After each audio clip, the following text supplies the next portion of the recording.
And frankly, Cankles is another Democratic hoax. It is a total hoax. They made it up. I have great athletic ankles. And what you are seeing pooling down in my feet is greatness, not blood.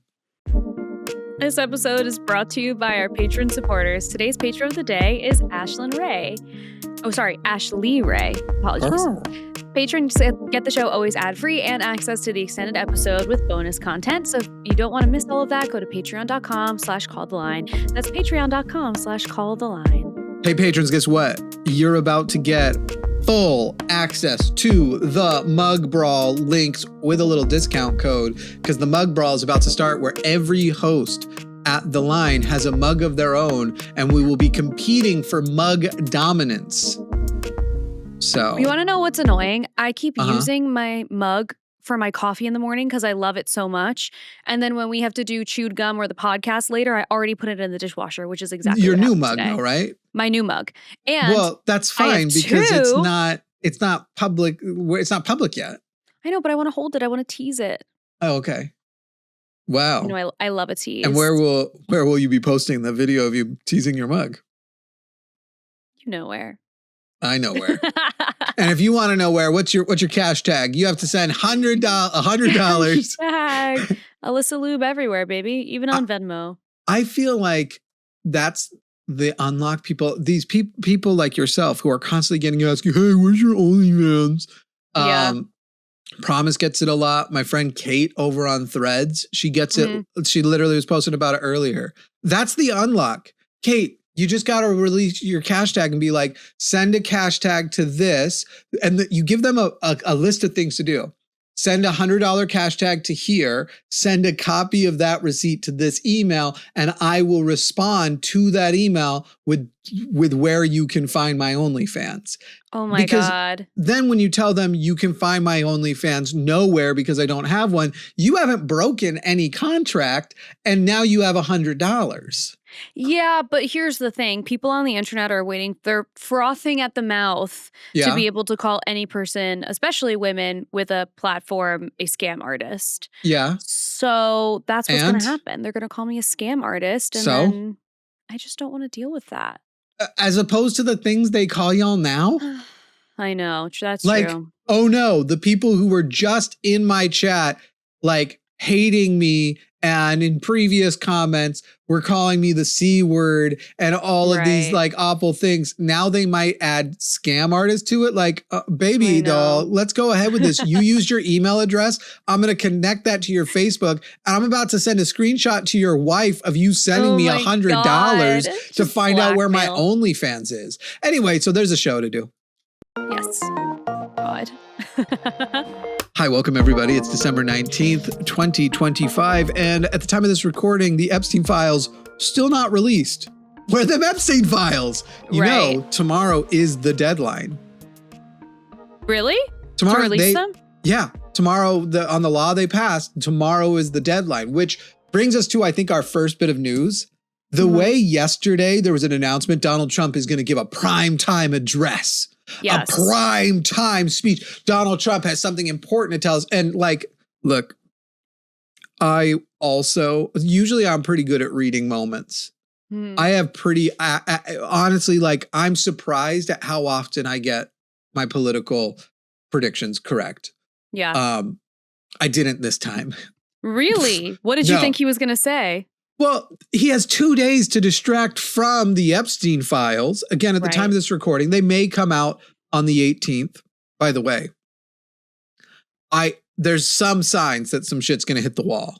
You know what I mean? Like there's some signs that there's either going to be a problem with the release in a way that MAGA is not going to be happy. And there's a main reason. Okay, wait. This is The Line as a podcast. I'm Jimmy Snow. I'm Alyssa Lube. Okay, so like Dan Bongino is stepping down from the FBI. He was the guy who the Epstein files was a big part of what brought his conspiracy podcast to. And you know what's so funny is a few days ago on Reddit, somebody was like, I'm hearing Dan Bongino is stepping down, blah, blah, blah. And a bunch of people were like, stop spreading fake news. And then it just happened. And it was like, okay, wait. First of all, who was that guy? Yeah. Can I get on his email list? Because how did you know? Substack? What's that? What's going on? And there's been rumors that a lot of it is over the Epstein handling, that he's been thinking about this for months, and that it's over the handling of the Epstein files. So Epstein files are supposed to be out the day you see this. It might be out by that time. But I think we're already like bracing for Redact City. And Redact City is usually what I call MAGA, because I use the word redacted as a different substitute word. You mean redacted literally, though? I mean literally black bars redacted. Yes. Pages covered, redacted. Not the way Republicans are redacted. The other redacted. In its more traditional sense, if you will. Sure. And you will. Right. And, I don't know, though. I'm curious to see, because even if it does come out super redacted, there are these little trickles in time of like Fox News turning on Trump and, all of these content creators who were up his ass when he was campaigning, who are now like not really so hot on him. So I'm curious to see, even if it does come out and is heavily redacted, if that will still be enough of a reason for these people to be like, this is not what we meant. The thing is you don't need to win back MAGA.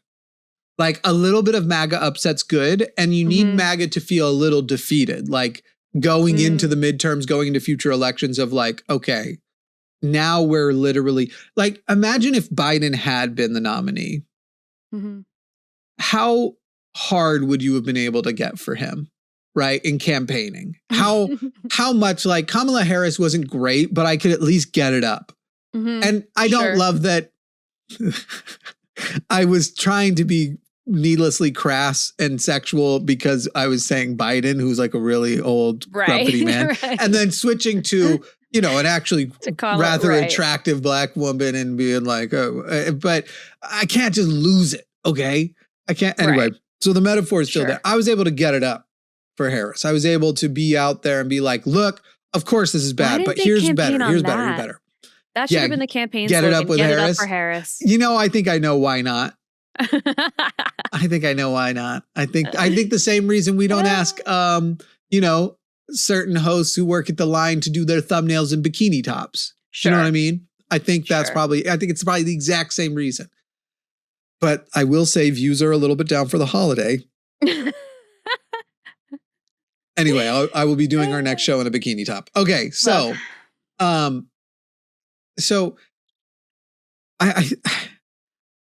you don't have to actually like break them up. You just have to break their spirit. And in the same way that my spirit would have been like, guys, I get it, but he's not technically dead. So please, Biden over Trump. Like, come on, guys. That would have been it. It would have been, come on, guys, Biden over Trump. Yeah. I know he's so old, he's dying. We would have had him diagnosed at the beginning of his first term with stage 4 prostate cancer. We now would have known, like, and even then he probably wouldn't have had the wherewithal to be like, well, I should probably focus on this instead of, but you know what? I'm gonna keep being president. I'm gonna get that nice piss yellow bag of stuff pumped into me while I'm giving the State of Union. Bag. Oh man, chemo's fucking disgusting. Anyway, it's like brown yellow. Depending on your cocktail. Okay. Sure. So you just have to break their spirit. And in the same way that if I had to actually have campaigned for Biden, and I was already plenty broken campaigning for Harris because of gossip, but it wasn't hard to go, we have two choices. You have to make the better one. Yes, the genocide in Gaza is terrible. How about we avoid several more genocides on top of it? Right? Sure. Like some at home too. People at home don't have more value than people at other places, but we have more control to affect that change at home. Okay. If he's just undeniably now the pedophile, the people who are like, oh, well, he's still better than Gavin Newsom's probably going to be the next Democratic nominee. Let's be real. The machine has existed long before us, and we're probably not going to break the machine between now and the next election, especially when we have to focus on breaking the other machine.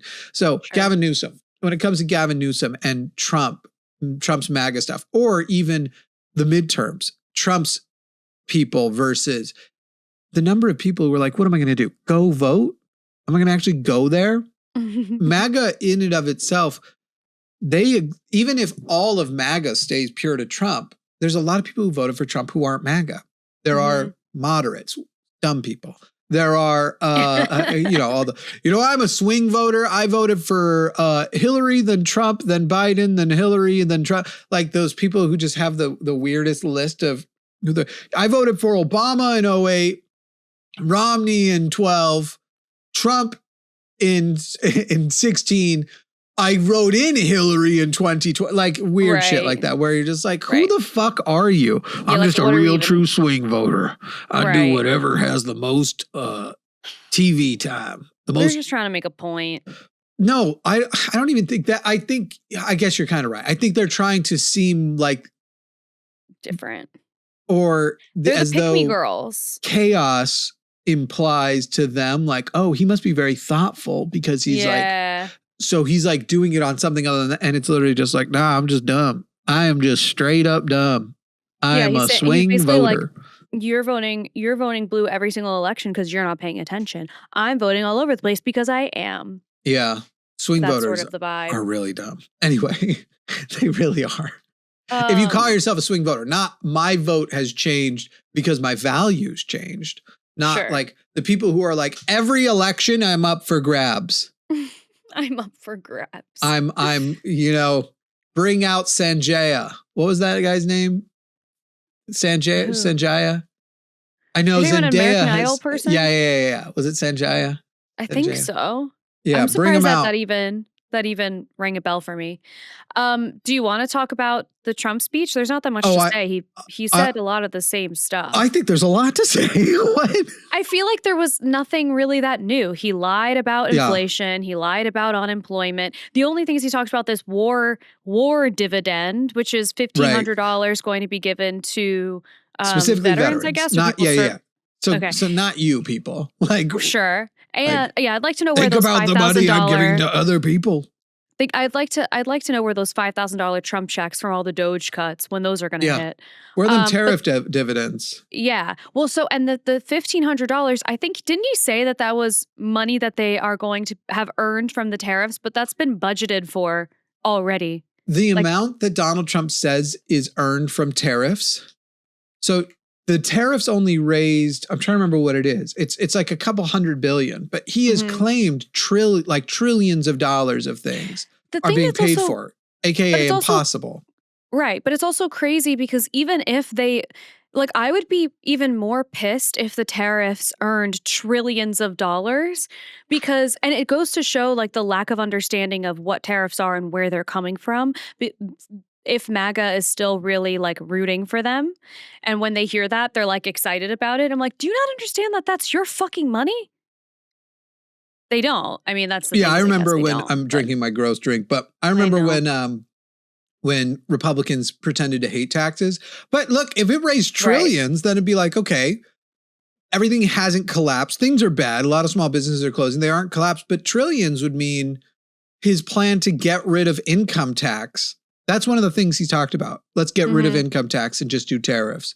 It's like, do you know how much more he'd have to skyrocket tariffs? To the point that no one would sell anything. It would first skyrocket to way too expensive and then it'd go to zero because everybody would be like, we're not going to fucking work with you guys. Are you kidding? You have 300% tariffs?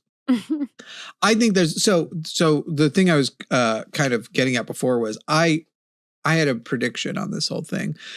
And look, I don't like saying this, but essentially, Tucker Carlson and I were on the same page. Oh, no. In that we thought he was going to announce a war with Venezuela. Now, I think he's not because he's just going to have war with Venezuela without ever officially acting like we're there. They're trying to use an old conflict between Venezuela and some private companies and the way that Venezuela try to get more power with the private companies and all this sort of stuff to say like that essentially those private companies that had conflict with Venezuela, essentially them having conflict is them having conflict with us. So we are literally going to war with Venezuela over oil, over private company oil, by the way. Like your kids are going to die because ExxonMobil needs to get their oil fields back, right? That kind of thing. That seems to still be happening. That seems to still be on the docket. But he didn't announce it. And I thought that's what it was going to be, because I thought he was like, I need something so big to distract from the Epstein files. He seems to have been trying something else. He seems to have gone, what if the Epstein files come out in 2 days? But I have cheerleaded so loudly about all of my accomplishments. And I mean, I wrote down some as he was speaking. It starts out with like just a shit ton of like immigrant fear.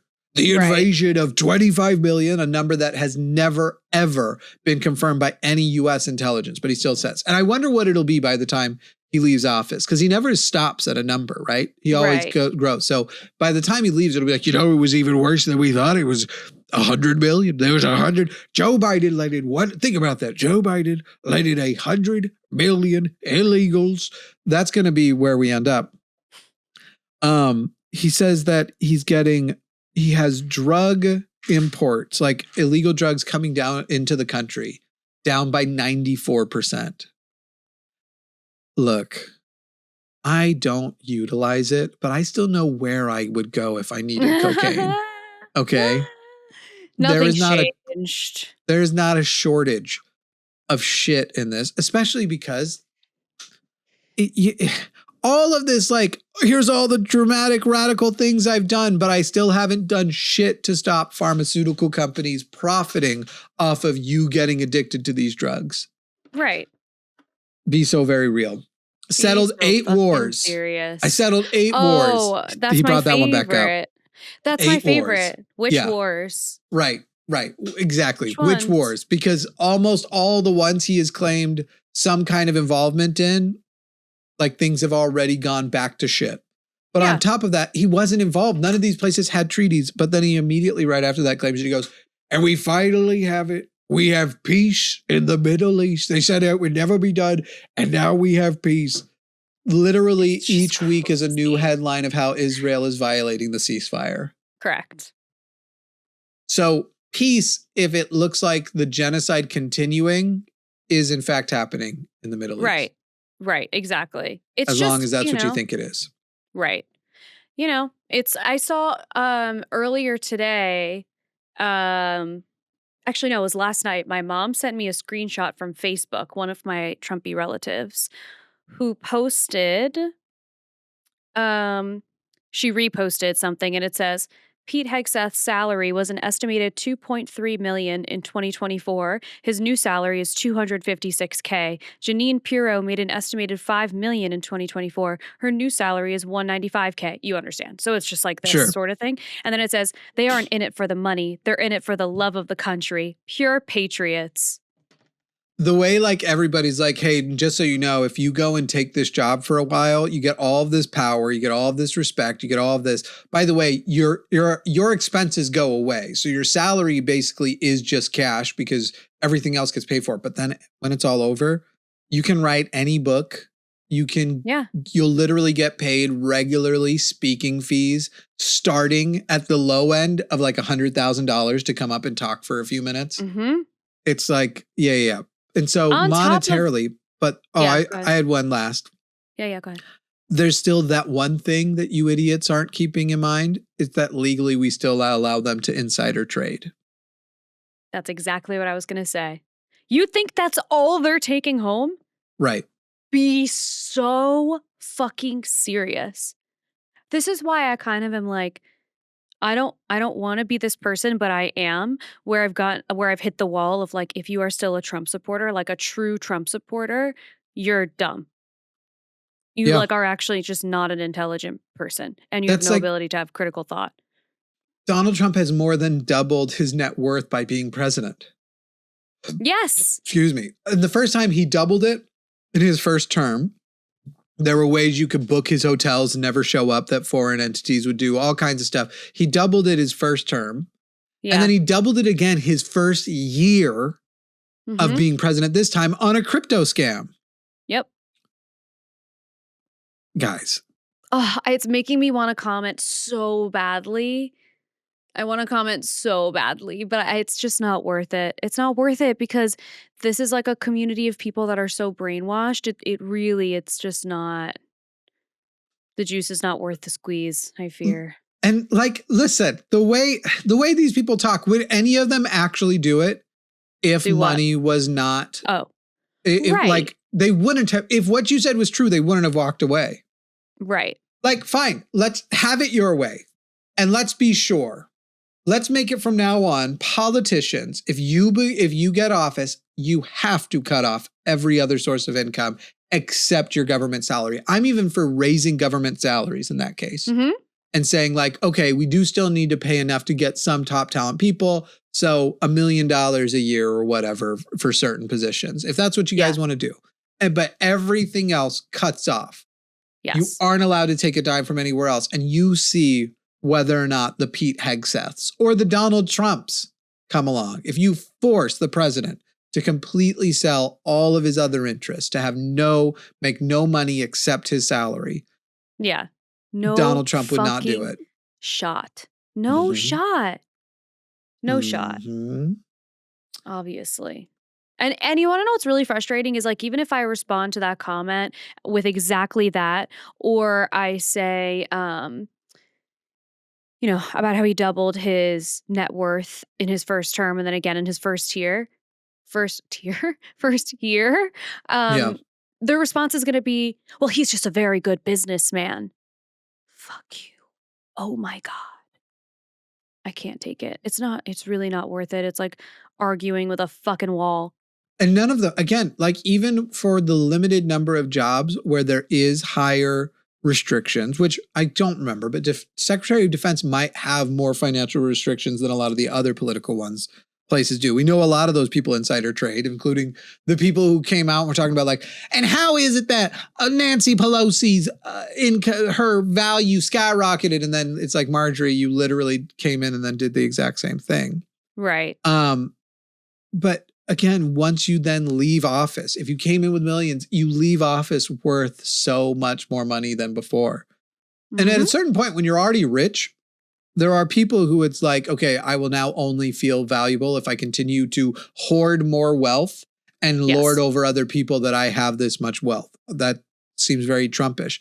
Once you have a certain amount of money, power is more interesting anyway, because you have the happiness index. I don't know what it's at now, but it's not very high. It's something like $200,000 or $500,000. Once you pass that amount of money, your happiness no longer goes up. Right. Yeah, I've heard that before. In fact, at some points it goes down, that you are usually happiest when there is some amount of feeling of you're getting money back from work, that you're earning money in some way, that you're earning your value. And once you pass that and your money is just making money, you can actually lose happiness because you don't feel as driven. You don't feel like you have as much purpose, especially in a capitalist society where we tag your value to literally a dollar amount. Right. And so it's just not that like these already rich ass people who will only serve as long as they want to serve get to now say, I was the Secretary of War. Right. Which, by the way, we're spending literally millions the last estimate I saw was over $1 billion, changing the name to Department of War. No literally way. Costing so fucking much taxpayer money, just updating like signs and letterhead and all of the shit. Yeah. Literally like your taxpayer, as you're sitting there going like, and he's only taking a salary and costing taxpayers millions to billions, especially with the way he's actually, they're now doing shit like the fact that you guys you supposedly fiscally conservative people, we have to take an ad break, I know, but you supposedly fiscally conservative people sitting there acting like you love conserving money. You love making sure not to spend too much. But I don't mind that a drone that costs millions of dollars to fly and shoots millions of dollars of weapons are killing people that I'm told we should trust our drug runners and not fishermen. And even the ones that probably are drug runners also probably have people on the boats being human trafficked. And we have all of the resources to track them and blow them out of the water, but we can't just, apprehend them. You people are the ones who are just like, but I feel so great that Pete Hegseth, this salary's only a couple $100,000 a year. You know what I heard recently, and we can roll into an ad break if you want to, but I heard recently this woman who left MAGA talking about how she left, and people ask her how they can get their family members to leave. And she was like, the key is you have to treat all of these MAGA people like they are toddlers. Like, talk to them like they're toddlers. Approach it like you're doing conflict resolution for a toddler. And this is coming from a person who was MAGA. I was like, wow, T, that's something fucking else. Yeah.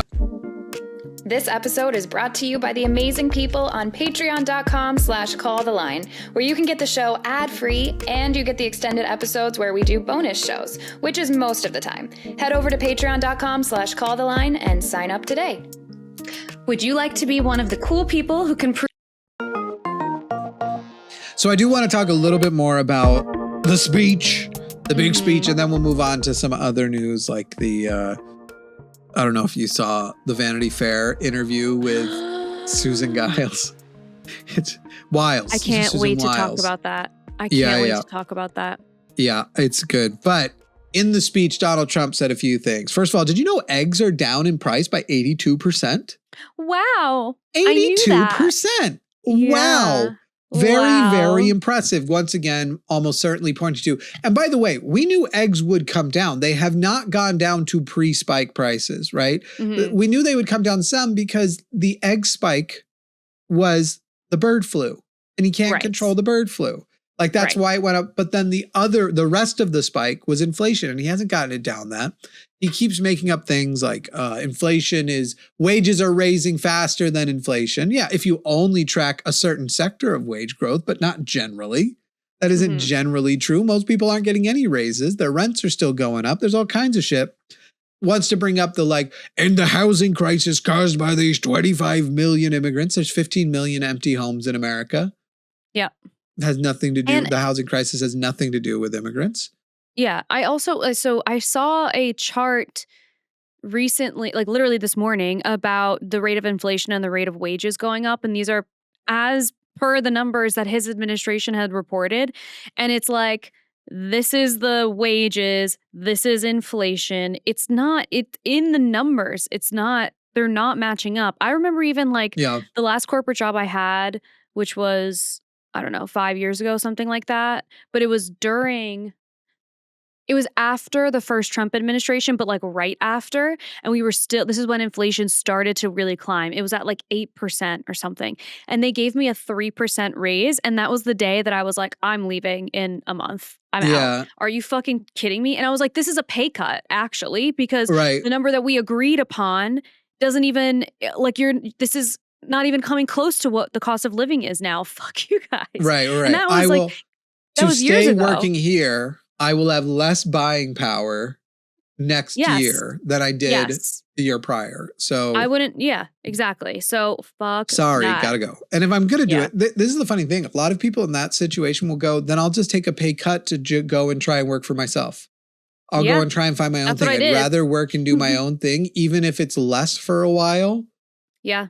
I'd rather do that. And it's truly that is the most liberating thing in the world. And I feel bad that more people can't do it. All right. I have a question for you. And this relates to my favorite claim.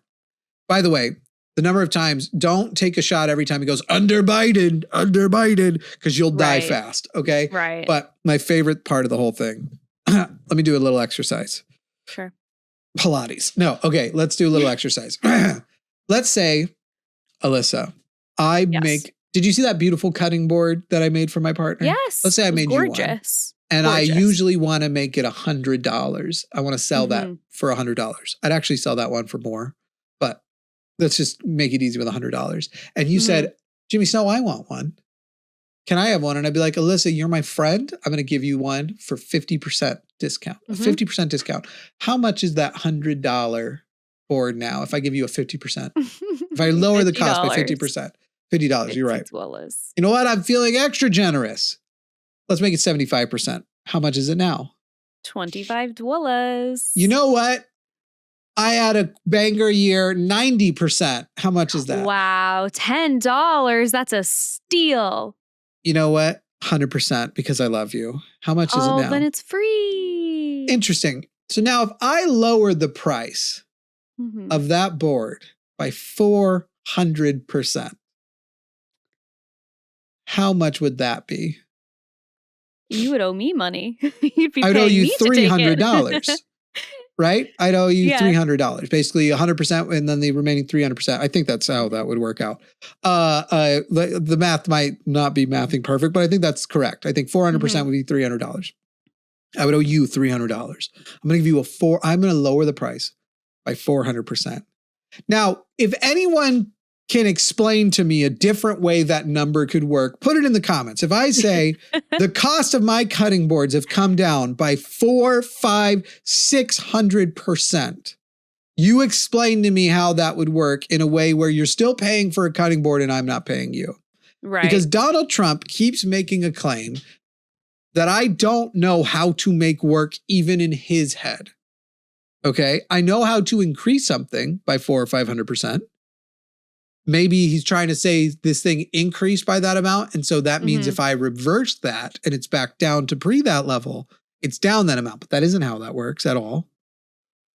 Donald Trump is claiming that prescription drug prices, he has reduced prescription drug prices by 400, 500, 600%. Please explain it to me. If you reduced it by 100%, first of all, if you did that, it would be socialism. Right. Like, hey, you're sick. Here's a medication you need and an extra $200 because we know you're going to need the money to get through being sick. That would be pretty socialist. So, he didn't actually do that. But what does he mean, MAGA? MAGA, please explain to me the math. Let's just do it. Let's just do it your way. MAGA, let's say there is a drug that is $100. If you were to get that drug for 50% off, it'd be $50. If you were to get it for 90% off, it'd be $10. If you got that drug 100% off, it would be $0. So what does Donald Trump mean when he says he has reduced the price of that drug by 400, 500, 600%? Explain it to me, and I will pay you 700% more than I paid you last year. Okay? Please, MAGA. Get that down in their comments because I don't get it. I don't get it. How does that work? Well, I think as usual, they're just banking on their base, like blindly following and also being kind of dumb. Yeah, but they're always banking on that. I know. You just want them to shake it up a little every now and then. Yeah. Wouldn't that be nice? By the way, in the bonus show, I've got some media to discuss with you. Have you started watching Pluribus yet? What is that? Goodness sakes, it's the best show. It's like the show now. You know how it's like every year there's like a new The Show? Yeah, there's a new The Show. There was Game of Thrones, and then at one point it was like Breaking Bad. Yeah. Well, the guy who made Breaking Bad, Vince Gilligan, has a new show on Apple TV. Uh-huh. It's called Pluribus. Did you tell me about this? It's amazing. I don't think know so. if you told me about this. Okay, this is good because I literally like a couple of days ago, I was on my Apple TV and I was trying to find something to watch. And I was like, there's got to be something that people are watching that I'm not watching. And I was like, I don't really want to watch like Gilmore Girls. I love that, but I didn't want like a comfort show. I wanted something that was like good TV. This is what I will watch. Do it. I dare you. It's really good. The season finale will be the day after Christmas. Ooh, okay. That's Tomorrow fun. will be the episode before the season finale, I guess. The Friday or today, I mean, the 19th. Wink, wink. Yeah. So we'll have, and I would love it if you would catch up. To tell you the truth, you will. I'm not joking. You're going to watch the first one and go, yeah. I think there's 7 episodes. And I think you're going to watch the first one today and go like, well, I'm not stopping there. And then you're going to watch episode 2 and you're going to go, well, I'm not stopping there. 3, I'm not stopping there. 4, I'm not stopping there. It's one of those. Did you ever watch Better Call Saul? No, Dang. So it's because I watched Breaking Bad like towards the end of it. Well, right, but I binged it and then I was like very done with that story. I was like, I don't need to do this again. Better Call Saul is a different story though. I mean, it kind of gets a little bit back to that story in the later seasons, but Better Call Saul is a different, like they're not even talking drugs and stuff for the most part. Yeah. For the first couple seasons. It's just about Jimmy becoming a lawyer and him and his brother and a love interest and all this sort of thing. It's great. It's a great show. I really like I have not seen so many shows. Like I've never seen. This is bonus show. Why are we talking about this? We Oh, gotta yeah, get no, back. you're right. Okay, You're bonus right. show. We're gonna be talking about the Diddy documentary. I docued the Diddy. Did you Diddy the docu yet? I did not Diddy the docu yet. I'm telling you, I watched nothing. Okay, we'll be talking about media, and I'm going to talk a little bit about the Diddy docu. But then you're going to Diddy you're going to doc the Diddy at some point, and that'll be a bonus show. We'll do a bonus show about the Diddy doc. In the meantime, maybe we'll do. I don't know what we'll do, but that'll be the bonus show. Patreon.com/calltheline. Patrons get the bonus show. I think I want to end on the Susan Wiles story. So before that, can we talk about? Did you see the new plaques? Yes. Do you want to tell the people about it? So there's a wall in the White House that has previous presidents on it. And there used to be plaques beneath them, I assume with their accomplishments and like a little bio. Trump has now replaced them. First of all, he replaced, and I thought he did this a while ago, he replaced the photo of Biden with a picture of an auto pen. Which, by the way, if it weren't like a serious thing and Donald Trump wasn't always being petty as shit, doing that for a day would be solidly funny. That's actually like would be a funny thing to do.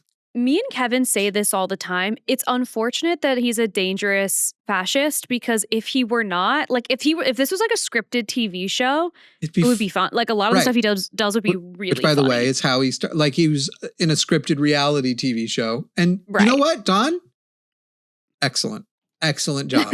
You did an excellent job as the host of The Apprentice. You weren't actually the business owner that they were pretending you were. You weren't as successful. But oh my God, if we could just return you to that life. I liked The Apprentice. I was a child at the time. Okay. But I liked that show. Go back to doing that. So under these photos, he now has changed the plaques so that they just basically have all of his insulting, stupid inside jokes. So like, hey, that's not the full okay, you are not being at all fair.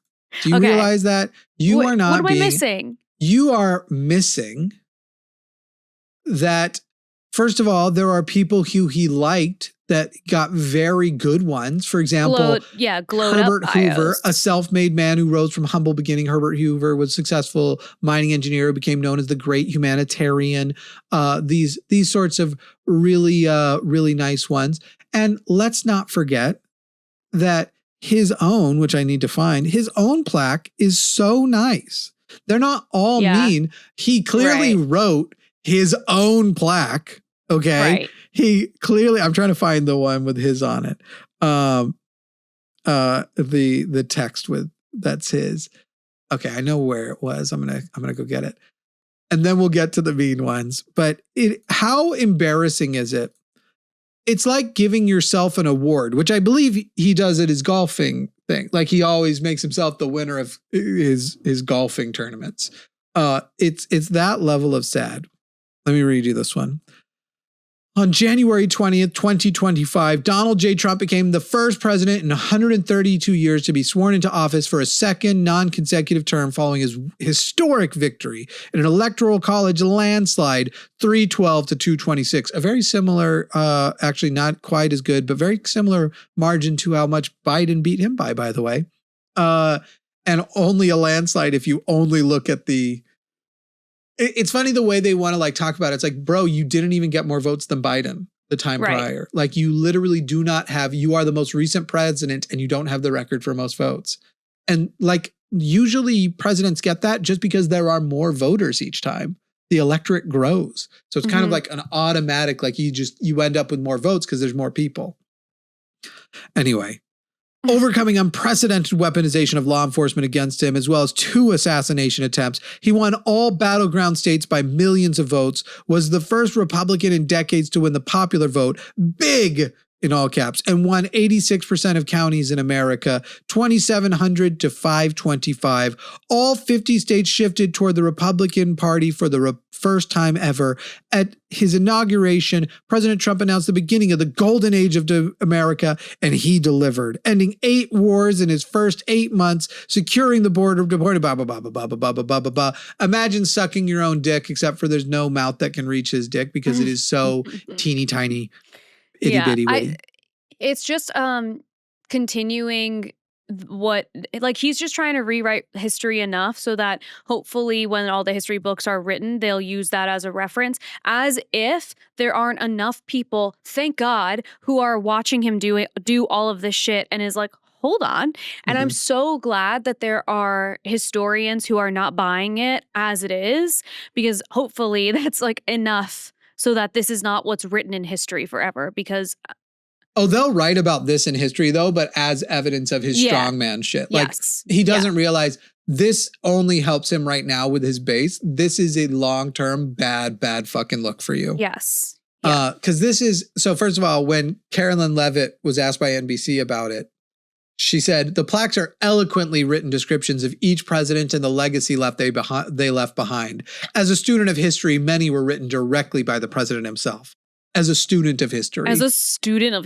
First of all, he'd be offended by the term student. He'd be like, I would say more of as a professor. A lot of professors say like, it's amazing. You know more than we do. A lot of this in terms of history, these things that are just, it blows our mind. And we'd like to blow your tiny, tiny little penis. Anyway. Oh my God. Sleepy Joe Biden was, by far, the worst president in American history, taking office as a result of the most corrupt election ever seen in the United States, not supported by any American intelligence. I got a little, when you got to bite a little thing off your lip? Yeah. Got a little freestander? Oof. Freestander. Some business for himself. Biden oversaw a series of unprecedented disasters that brought our nation to the brink of destruction. It's funny because he says all this stuff about highest inflation, Green New Scam, going from Afghanistan. He never mentions COVID because I feel like it would be it would just undermine the whole thing a lot. Yeah, that's crazy. Nicknamed both Sleepy and Crooked, Joe Biden was literally written by the president who gave him those nicknames. Anyway, they and their allies in the fake news media, all caps. But it's like I said, these are toddlers. These are all fucking toddlers. Here's a perfect example. Yep. Did you also see that the ACA was voted on, not extended, and then a new plan was proposed last week? Yes, but I'm not done. Barack Hussein Obama. Oh, you're not done. I'm so sorry. Was the first black president, a community organizer, one-term senator from Illinois, and one of the most divisive political figures in American history. Imagine being Donald Trump, who never served in government, trying to list that Barack Obama didn't have enough government positions to be qualified to be president. Right. I mean, do you get it? Most divisive president in history. By the way, higher approval rating than this fucking idiot. Okay, anyway, what were you saying? Oh, I was saying that the ACA was voted on as they were supposed to. And it will not be extended, which means I think next week or maybe the week after. People who are supposed to be getting, people are supposed to be getting benefits and they will not be getting them. There was a new plan that was proposed last week, but it was written exclusively by Republicans. So Democrats are not going to agree to it at face value, which means we're going to do the same fucking shit again. Right. And listen, for sure, on the one hand, fuck Republicans. And on the other hand, fuck Democrats too. And I could go in the long way and be like, oh, Democrats, this could have been foreseen. This was you should have actually gone harder on this. You should have bullied harder. You should have done a public option, blah, blah, blah, blah, blah. We can do all of that. But more recently, Democrats, you promised us you had to give up the government shutdown so you could get the vote that then failed. Right. What did we get out of it? How did you succeed? Right. Crazy. Absolutely crazy. I'm also now by the way, seeing- Donald Trump screaming. That's the part where he like yelled in his speech about, and the premiums, the Democrats are insisting on the premiums going up. They are demanding it. And it is not the Republicans' fault. It is not it is the Democrats' fault. During his speech, it literally starts yelling, it's not the Republicans' fault. It's the Democrats' fault. You have every branch of government. Shut the fuck up. Get so real. Yes. Be so serious. But again, it's like, we're screaming into the void. Facts don't matter. It's whatever he says, and it doesn't matter beyond that. Yep. I also just opened up my phone, and what I opened it up to were new photos from the Epstein estate, and one of them is like a WhatsApp conversation, and it said, I have a friend Scout. She sent me some girls today, but she asks $1,000 per girl. I will send you girls now. Maybe someone will be good for Jay. And then it's name, 18 years old, height, measurements, weight, and departure city, Russia. So what are we thinking? That's gross. What I think is it's gross. Was this the receipt for Melania? What's going on? Maybe. And then there's also this stuff that's kind of creepy. It's like pictures of, one is a foot, and it has this like, maybe it's like a poem or a song. It says, she was low, plain low in the morning, standing 4 feet 10 in one sock. And it's written on the side of her foot, like in pen. And then another one is, I can't really tell what part of the body this is. It says low ti da, the tip of the tongue taking a trip of 3 steps down the palate to tap at 3 on the teeth. The fuck is that? And then another one is written on what looks like the back of a girl's like neck, like right by her hair. And it says, she was Dolly at school. What the fuck is this? What is this? Weird, creepy ass shit. Yeah. Oh my God. Okay. The first comment explains. I should have known that someone would. Those first few lines of the novel of Lolita. Those are the first few lines of the novel, right? Which like makes sense. Yeah. Yeah. Oh my God, that gives me full body chills. I'm just when that's horrible. When they gonna start arresting some people? Who's gonna go down? Oh my God. Anybody? Why is nobody going down for this shit? What the shit? God. What the shit? This is crazy. This is crazy because this is the stuff that they're releasing, which means there's more stuff that's worse. Oh yeah. This is just the stuff they have. But again, this is not the files. Right? This is just what the oversight committee has. Yes. So this was not a part of this release. So it's not like we hit it. It's like, oh, finally they're not. Wow. They're not. The whole thing's just, when are people going to? Some other stuff. I saw the rankings, or like the real-time billionaire net worth, and Elon Musk is worth more than double the next person. He's over 600 billion. He's more than half. He's at 683 billion. He's more than halfway there. And then you have Larry Page, Jeff Bezos, Larry Ellison. And I'm just sitting here and going like, what has Elon Musk made that is worth that? Nothing. This is his income is purely on speculation. It's literally like Tesla is valued per like car, per actual dollar made, is valued way above any other car company, way above other AI companies, other computer companies. And it's just fucking bizarre where you're like, shouldn't even if you're following the capitalist models of whatever, shouldn't the richest people on this list being the people making the products the most consumed, that the most people are buying? Like 90% of you don't have a single fucking Elon Musk product except Twitter, which is not worth shit anymore.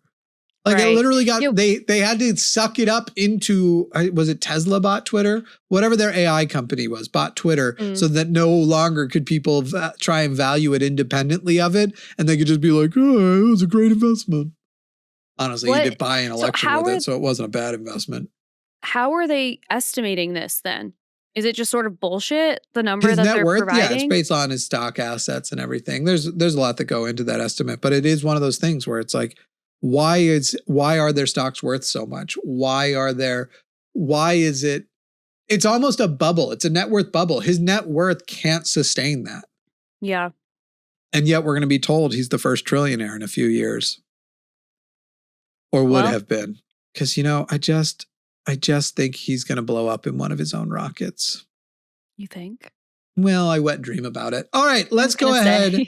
say. And when I wake up and it's a mess, Ugh, ew, gross. my partner's like, who were you thinking about? I was like, Elon. What? Yeah, right. Blowing up in a rocket? Oh, God. I just hoisted on his own petard. When we get back, we're going to talk about the Susan Wiles interview with Vanity Fair. Yes. Susan Wiles dropping tea and weirdly not seeming to be in trouble for it. I don't know. There's a weird thing there. I'm getting the feeling she knows where all the bodies are. Right. Because everybody's just like, haha, that's Susie. That's Susie. Yeah, I know. Something is up there for sure. And I think the way we'll start that is talking about how she described Donald Trump's personality. Oh, yes. We'll get to that when we return. We'll be right back. Bye. Would you like to be one of the cool people who can prove they were supporting this podcast right from the beginning? Well, you can. Head over to linemerch.com. That's linemerch.com and pick up some founders merch for The Line Has a Podcast that will only be available for a short time and features the rough draft drawn logo that soon will be updated to look less like it was drawn by a 3-year-old. That's linemerch.com. Oh, welcome back. I'm releasing an album. That's how it opens up. Wow. Oh, welcome to the show. It was the greatest show on earth. I'm gonna be in the next big Hollywood musical. It's gonna be a big thing. Eat Your Heart Out, Brendan Wow. Urie. I'm taking your spot. Taking your spot. Oh We're my tired God. of you. You're done. You're done. I am kind of tired of Brendan Urie, if I'm being honest. I am too. So there was this interview, Mm-hmm. kind of interviews. There is a 2-part piece in Vanity Fair Mm-hmm. about or of Susie Wiles, who is Donald Trump's chief of staff. She is largely credited with being able to sort of right his ship directionally when it came to the campaign. She's often credited as being pivotal to him winning re-election. So in that way, I hate her. She is keeps everything organized. She's supposed to be the person who can tell him it's time to stop, or can tell him the truth when no one else will. It doesn't seem like it's succeeding. Right. There were things from this interview we found out she was under the impression he was only going to do the personal vendetta stuff for 90 days. And then he would back off and start doing. Unfortunately, he's not kept that promise. But one of my favorite parts of the whole thing has been a claim she made about Donald Trump's personality. And then Donald Trump clearly not understanding what she means Mm-hmm. and agreeing with her. Yes. Did you see that she described Donald Trump as having an alcoholic's personality? Yes, I did. I thought that was hysterical. And he took that as well, I've said very many times I don't drink because if I drank, I would be probably addicted. My brother was an alcoholic. I'd probably be an alcoholic because I have a very possessive and addictive personality. And first of all, admitting that you have a possessive personality, baby girl, we already knew. But, and we know that this is why you're an abusive husband, amongst other things. And lover and person in general. You're just an abusive, shitty piece of shit. You suck, Donald Trump. And in case you're watching, you're a bad guy. And your dad was a bad guy too, with a weird head. Okay. But Donald Trump took that to mean, she's saying I have an addictive personality, which is no, everybody who has an actual alcoholic burdening their life, because that's what it is. When you are an alcoholic, you burden the lives of others with your alcoholism. It changes the way you behave toward people. It changes when you can be pleasant to be around. Just watch the Fiona Gallagher timeline on Shameless for a little bit of reference. When Frank had to have an intervention with her, who was like an absolute horrible addict. And he was like, we have to talk. You're a bad drunk. I'm a fun drunk. You're a bad one. You don't meet your responsibilities. You're always making excuses. She's saying that you are erratic, that you are sensitive, that you are triggered by things that wouldn't normally trigger people, that you will find offense where no offense was made. You will look for reasons to be upset. You will look for reasons to get in fights. You will, like, the only thing you're not doing is ripping off your shirt and trying to get in fights at the bar, because let's be honest, that would have the reverse effect of intimidation. Right? Unless you can flex your flabs, I think. Flex your flabs. He's like, look, now it's a penguin. When I read that comment, my first thought was, yes, wet brain. That's what it is. It's like he has wet brain. Yeah. Yep. She mentioned that he's compulsive. He's driven by grievances. He tends to seek revenge from his chief of staff. His number one, this is the person who should be like, he's really, he gets up, he's doing his shit, he works hard. And she's sitting there going like, he's kind of petty, Right. He's got his grievances. He tries to get payback anytime he gets a shot. It's just, the misunderstanding what she said is the funniest part of it. Oh, yeah. She's saying I would be if I drank. What she's saying is if I drank, I'd be addicted. Of course. Yes, and I agree. Right. I agree. Go ahead. I personally obviously loved the picture of Caroline Levitt, who I am now going to be not so affectionately calling Kiki, because I thought of that while I was reading it. I saw the picture and I'm of two minds about it. Part of me is like, you know what? She does so much horrible stuff that we don't really need to attack her looks. And that's a part of it. And the other part of me... Are we talking about her little like injection bruises? The other part Girl, of take me, off the weekend. This is not your first rodeo. How did you not know that you should have waited? How did you not know? And at a minimum, wear a red lip. You could have concealed it. You literally are on camera all the time. There's no way you don't have some makeup artist who could have come and helped you cover that shit up. Makeup artist mad or something. Oh my God. I was like, this is actually really silly that she didn't think to cover that. And really, like, the main reason why I think that is kind of relevant still, beyond just like, she sucks and it's easy to make fun of her. This is a community of people who is, of the purity culture persuasion, which means they think that women should be as natural as possible, as minimal makeup as possible, and, as God created you. The fuck you have lip filler lines for, bruises for? Yeah. Come on. Just the whole Mar-a-Lago face in general.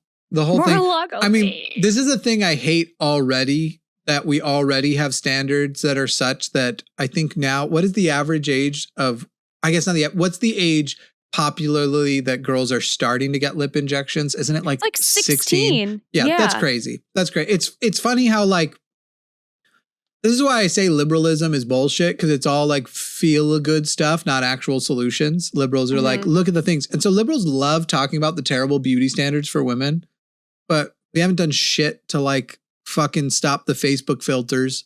We haven't done shit to like, and girls are literally getting work done. And I don't mean women, I mean girls are getting work done. Like it's just fucking crazy. And now with the buccal fat removal and all this sort of shit where you're just like, scares me. We are to the point where beauty standards is getting down to like, be a skeleton. Like let's just get rid of the skin.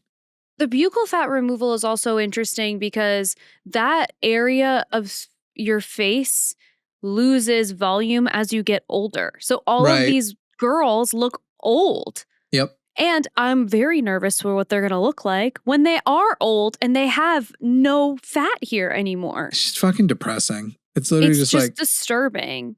And I thought we also had turned our back on some of this. I thought through the 2000s we realized we liked big butts, that we liked Well, thick thighs, that we it's- liked to it's poke like a softness.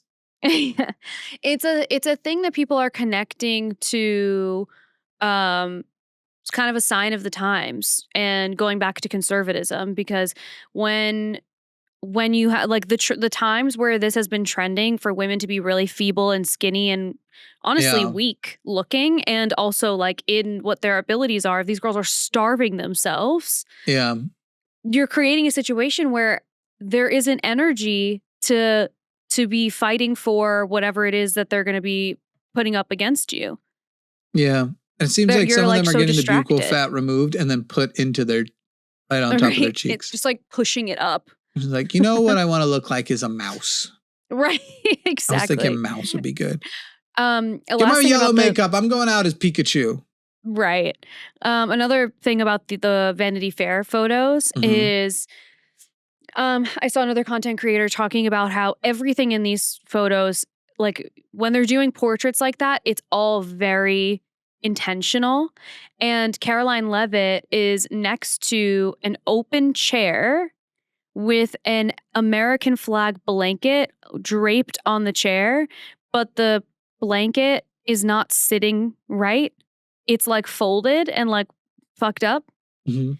And he was basically saying that, like, when you're doing pictures like this, you're thinking about if the outlets are in the picture. You're thinking about everything. And there's no way that the photographer didn't do that on purpose.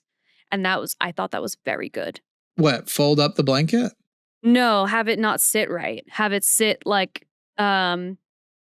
it's not straight. It's like this. It's like wavy on the couch. Okay. There's like a billow in it. And what It's is that basically supposed to be like- imply? Imperfect America. And Oh. how what all the shit that they're doing. I don't I know. thought I've that been a was good, too. photographer. I don't know. I think sometimes you do stuff and you're like, I like the way those lines look. They're cooler this way. I don't know. Yeah, but I don't think of this is Caroline Levitt. You're in the White House. You're taking pictures of Yeah. all of the White House employees. There's no way that they didn't see that the blanket was not sitting right.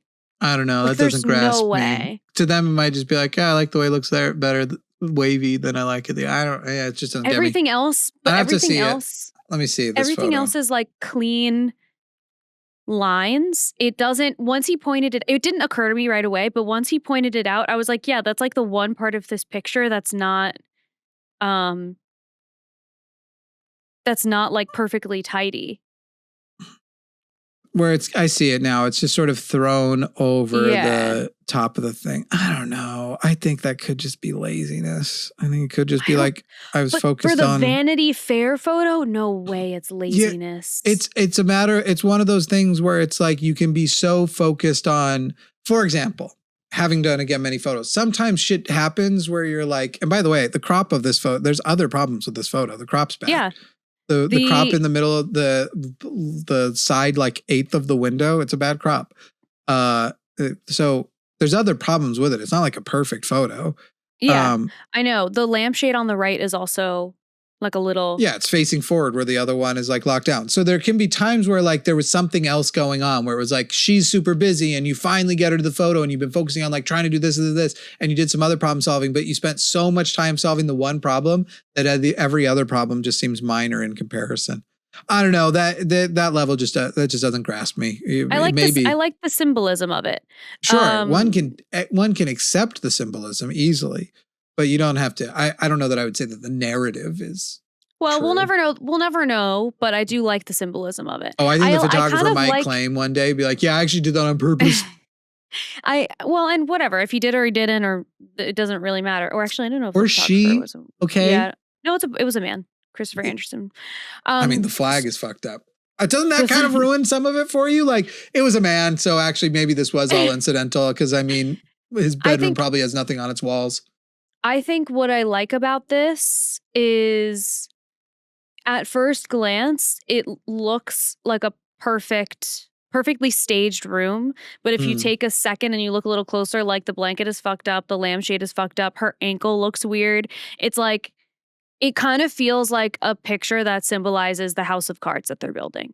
Mm. Where like from a distance, at a glance, And that maybe you it think does look Kevin like it's Spacey okay. might be there. Right behind the lens, baby. Probably he's, doing he's weird sitting shit at to the table people. on the right. Yeah, Harassing exactly. the boys. Exactly. I will say, so I also liked that, I don't know. I don't see Susie Wiles as leaving anytime soon, but I don't know how anyone is going to get out of, I just don't get how, like, for example, how is Pam Bondi still in her job? And now I don't know. Susie Wiles has said straight up, Bondi whiffed it. She messed it up. That whole, like, Yeah. she claimed that there was going to be this big Epstein list. She played up the Epstein list, and there's no Epstein list, according to her. Right. She also mentions that there's no evidence Bill Clinton ever went to Epstein's Islands or did what Trump said he did. Like, acknowledges those things. And it's funny because the White House's official response is hit piece taken out of context. All right, what's the context? Right. Because they have offered no corrections. In fact, instead of correcting, they keep agreeing. Yeah. Donald Trump agreed he has an alcoholics personality. JD Vance, she said JD Vance has been a conspiracy theorist for years. JD Vance literally said, like, yeah, we joke about that all the time. And he goes, I am a conspiracy theorist about some things, but only the conspiracies that are true, which is like, Right. baby girl, as you Baby said girl. it, did it not sound as stupid as when you said, I was told there would be no fact checking? Because it had the exact same energy, the precise exact same energy. Anyway, let's see what other stuff. Oh, called Elon Musk an avowed ketamine user. And then, like, when having to make sure her to refine her remarks when asked as a follow-up, she was like, well, I don't know for a fact that he is. I can only know based on what he says. She's like, I don't know for sure. I just know he says he is. Just based on his own information. Right. Which is what avowed means anyway. An odd duck, as many geniuses are. I also like that JD Vance said, is this the part where you say we're all evil? Like, it's just, baby girl, I'll do that for free. I'll do that for free. I don't need to do that in a magazine. Where's my chapstick? There it is. I need my chapstick.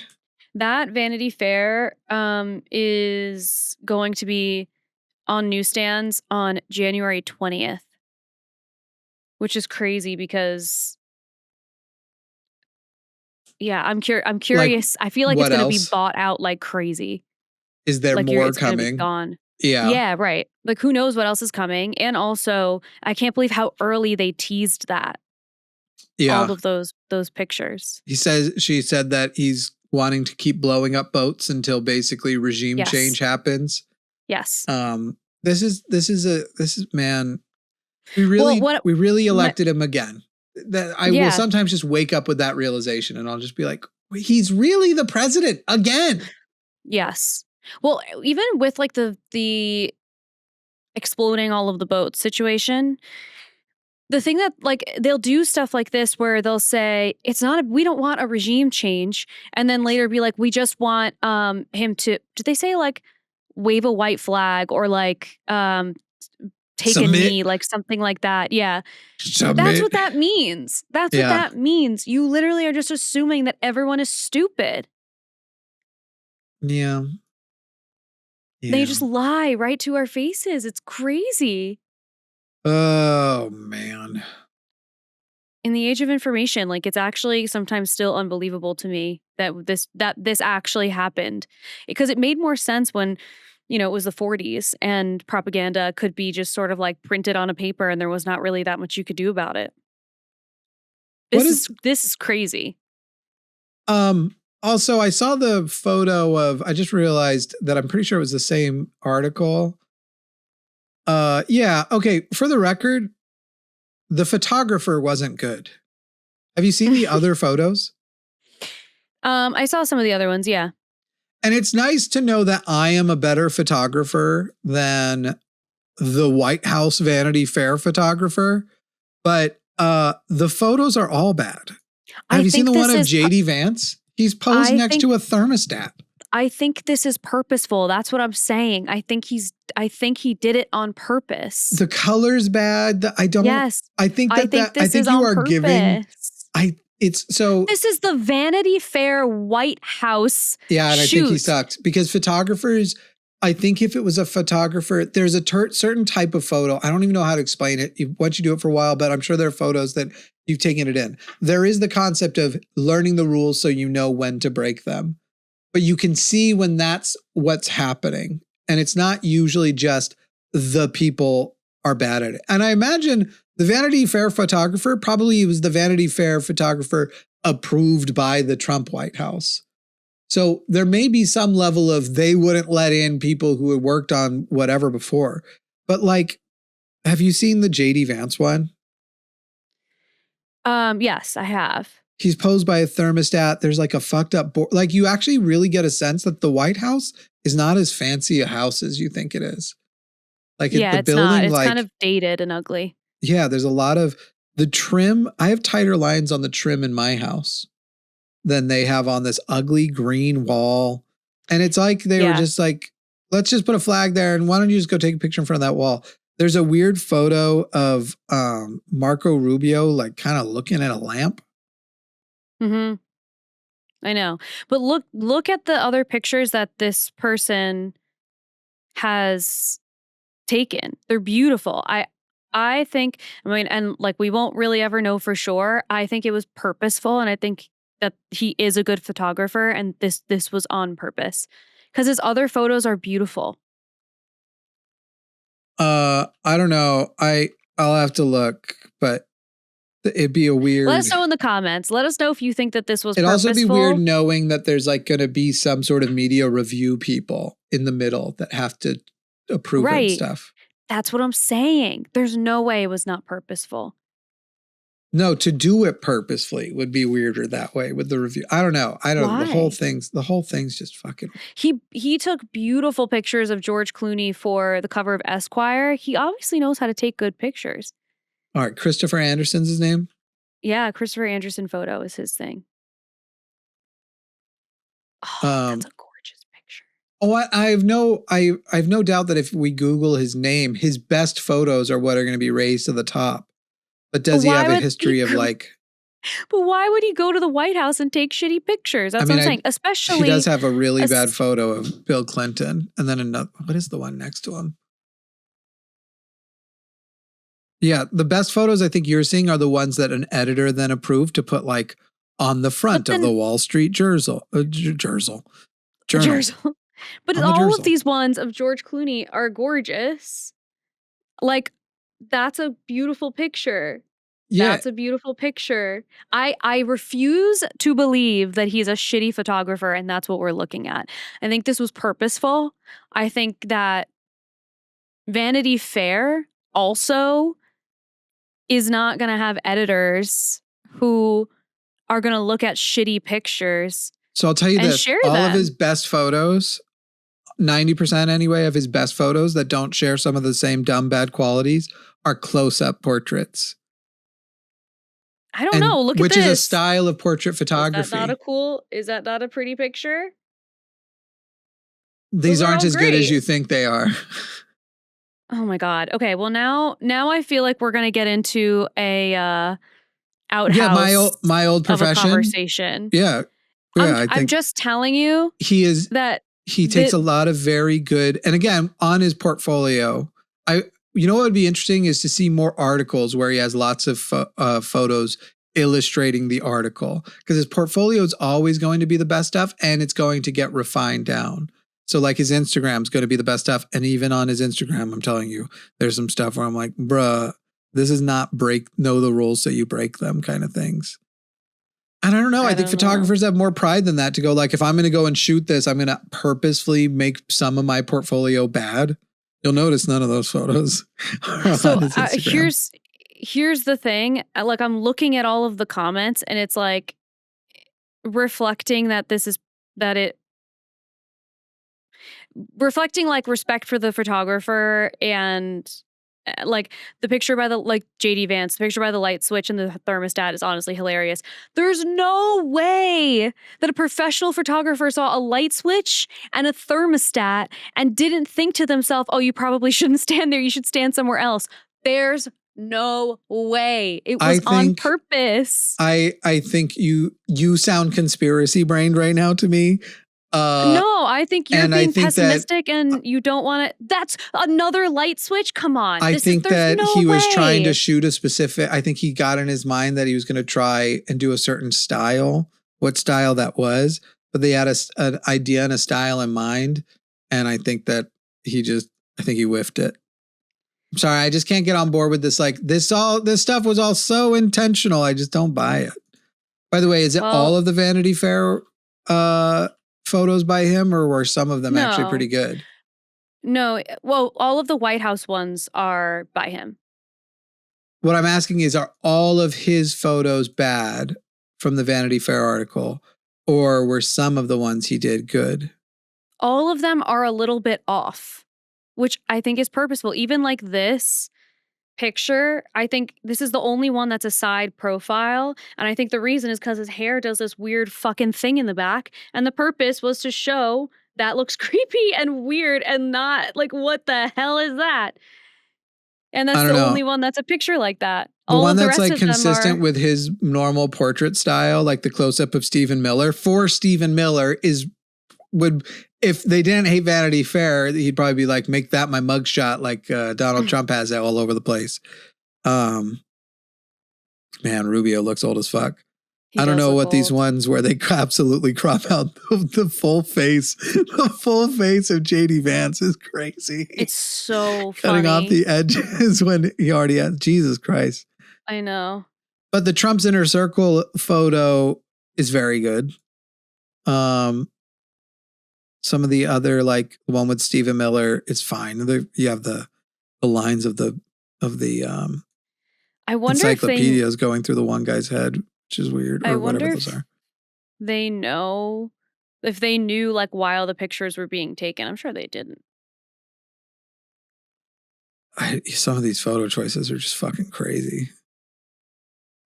But like, yeah, I don't know. Anytime things seem too on the nose too, I just doubt the like.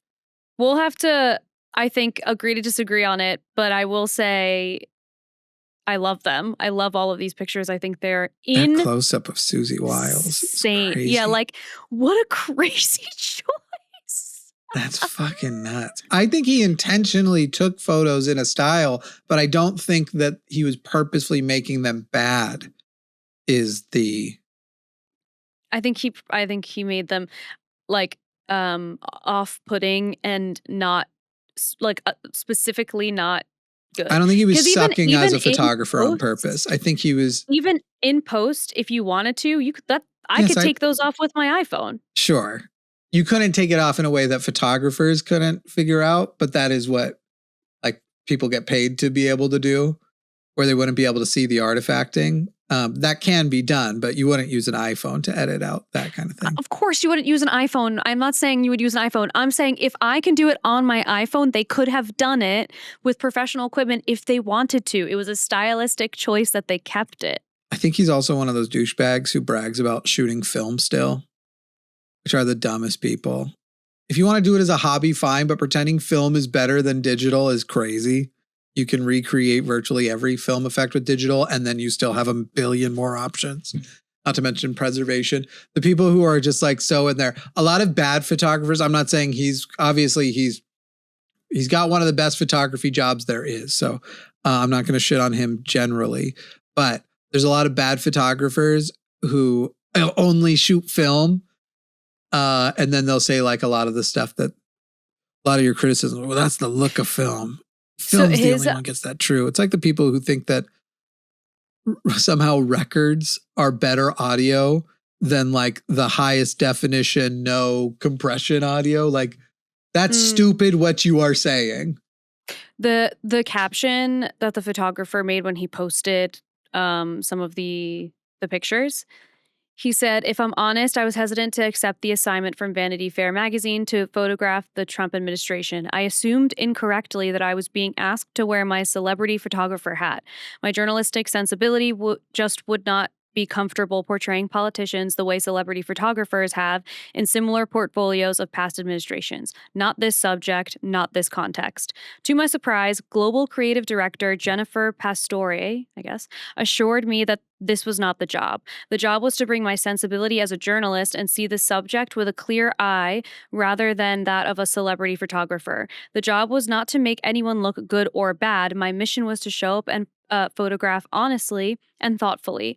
Jennifer made the case to me that I would have this freedom and that my DNA as a journalist was the most important qualification. It would be an enormous challenge and an opportunity. I also saw it as an immense responsibility. This is the part that I think is most interesting.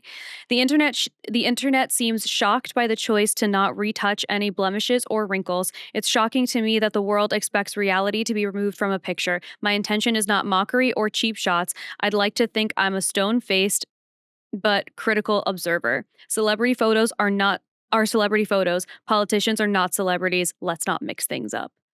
Sure. I will say there's a few things about what he said. One, certain coloring and lighting techniques he's using actually exaggerate and accentuate. So if you're going to say like, I chose not to retouch on purpose, but you did also choose to exaggerate those features that usually would be retouched on purpose.